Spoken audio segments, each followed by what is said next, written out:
Assalamualaikum warahmatullahi wabarakatuh. Perkenalkan, nama saya Muhammad Abdi Pratama M dengan NIM 2365017 dari kelas C. Pada kesempatan ini saya akan mempresentasikan materi dengan judul Contoh Kasus Kejahatan Siber di Indonesia.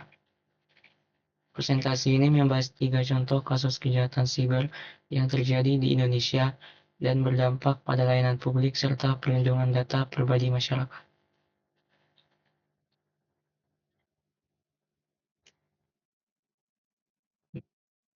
Kasus pertama adalah serangan ransomware pada Pusat Data Nasional Sementara atau PDNS2 yang terjadi pada tahun 2024. Pada bulan Juni 2024, Pusat Data Nasional Sementara atau PDNS2 yang dikelola oleh Kementerian Komunikasi dan Informatika mengalami serangan ransomware yang menyebabkan sistem tidak dapat diakses oleh berbagai instansi pemerintah. Serangan ini menggunakan ransomware jenis Brand Cipher yang mengenkripsi data sehingga layanan publik seperti layanan imigrasi, administrasi kependudukan, dan sistem pemerintahan lainnya mengalami gangguan serius.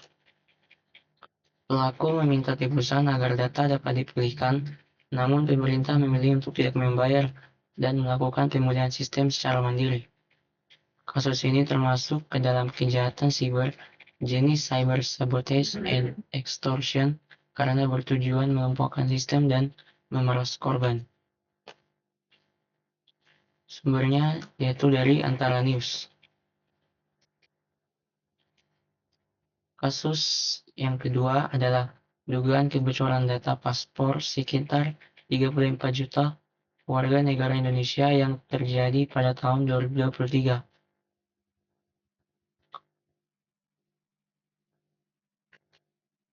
Data yang diduga bocor mencakup informasi sensitif seperti paspor dan tanggal lahir yang berpotensi disalahgunakan untuk pemalsuan identitas dan kejahatan lintas negara.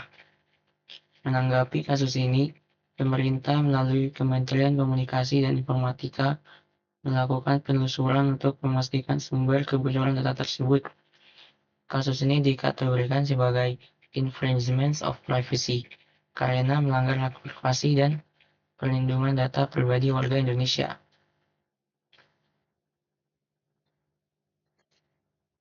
Kasus yang ketiga adalah dugaan kebocoran data pemilih tetap Komisi Pemilihan Umum atau KPU pada tahun 2023. Data pemilih yang diklaim bocor mencakup NIK, nomor kartu keluarga, nama, dan alamat yang disebut beredar di forum hacker.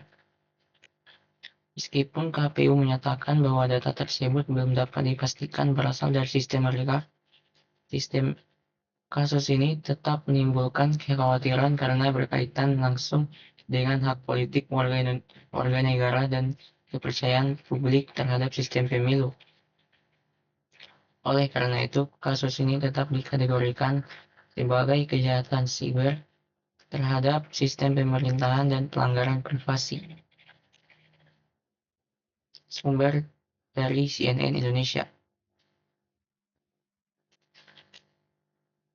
Berdasarkan ketiga kasus yang telah dibahas, dapat disimpulkan bahwa kejahatan siber di Indonesia semakin beragam dan berdampak luas, baik terhadap layanan publik maupun perlindungan data pribadi masyarakat. Serangan ransomware dan kebocoran data menunjukkan pentingnya peningkatan keamanan sistem elektronik serta kesadaran akan perlindungan data. Oleh karena itu, diperlukan upaya serius dari pemerintahan dan seluruh pemangku kepentingan untuk mencegah dan menanggulangi kejahatan siber di era digital. Sekian presentasi dari saya. Terima kasih atas perhatiannya. Wassalamualaikum warahmatullahi wabarakatuh.